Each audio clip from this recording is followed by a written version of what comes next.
हरियाणा के गुरुग्राम में 25 साल की जूनियर इंटरनेशनल टेनिस प्लेयर है राधिका यादव की उसके ही पिता ने गोली मारकर हत्या कर दी। परिजन के मुताबिक पिता ने टेनिस स्टेडियम खोलने के लिए 1.25 करोड़ रुपए दिए थे। 1 महीने ही उन्होंने एकेडमी बंद करने के लिए बेटी पर दबाव बनाना शुरू कर दिया था।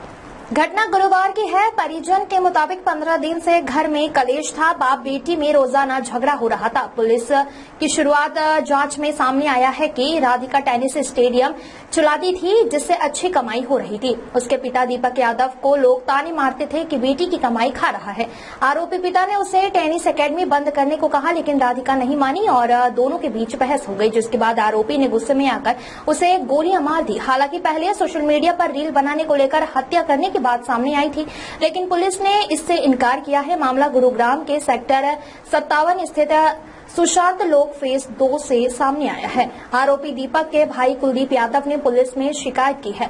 कुलदीप ने बताया कि गुरुवार सुबह दीपक का अपनी बेटी राधिका के साथ एकेडमी बंद करने को लेकर विवाद हुआ था। जब राधिका किचन में खाना बना रही थी उस वक्त दीपक ने पीछे से उसे अपनी लाइसेंसी पिस्टल से 3 गोलियां मार दी। कुलदीप ने कहा कि सुबह के समय मैं ग्राउंड फ्लोर पर था, मैंने तेज आवाज सुनी और जब मैं पहली मंजिल पर गया तो राधिका को रसोई में खून से लथपथ पड़े पाया, जबकि पिस्टल ड्राइंग रूम में पड़ी थी।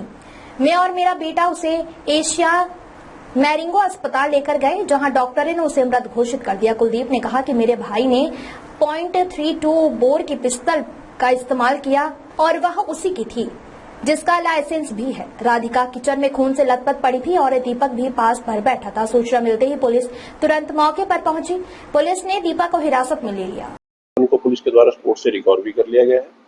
फर्दर जो केस है उसकी इन्वेस्टिगेशन पुलिस के द्वारा इसमें की जा रही है। किसके नाम ये रिवॉल्वर का लाइसेंस और ये दीपक करता क्या है? ये जो एक्यूज बेसिकली इसका कोई किराए का काम है और इसी से इसका जीवन यापन चलता है। वेपन है वो लाइसेंसी है और फिलहाल जो केस की इन्वेस्टिगेशन उसमें की जा रही है कि किसके नाम से ये वेपन है। फिलहाल तक जो पाया गया कि दीपक के नाम से उसने बताया कि उसी के नाम से ये वेपन है। पुलिस के द्वारा डीप इन्वेस्टिगेशन इसमें की जा रही है। जैसे जैसे फैक्ट इन्वेस्टिगेशन में सामने आएंगे पुलिस उसके अकॉर्डिंग अपनी कार्रवाई इसमें जारी रखेगी। कितने बजे की घटना है और उस वक्त घटना के वक्त कौन मौजूद था? अभी तक जो इन्वेस्टिगेशन है उसमें सामने आया कि ये घटना करीब सुबह 10:30 बजे की है और जो एक्यूज है उसके ब्रदर हैं कुलदीप, उनको वो इसी के मकान में ग्राउंड फ्लोर पे रहते हैं और जो एक्यूज है और उसकी फैमिली थी वो फर्स्ट फ्लोर पे रहती थी।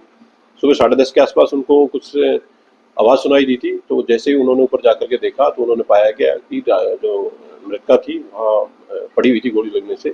उसको प्राइवेट हॉस्पिटल में ले जाया गया था जहाँ के डॉक्टर के द्वारा उसको मृत घोषित कर दिया गया था। एक्यूज को पुलिस के द्वारा अरेस्ट कर लिया गया। फर्दर जो केस की इन्वेस्टिगेशन वो पुलिस के द्वारा इसमें की जा रही है।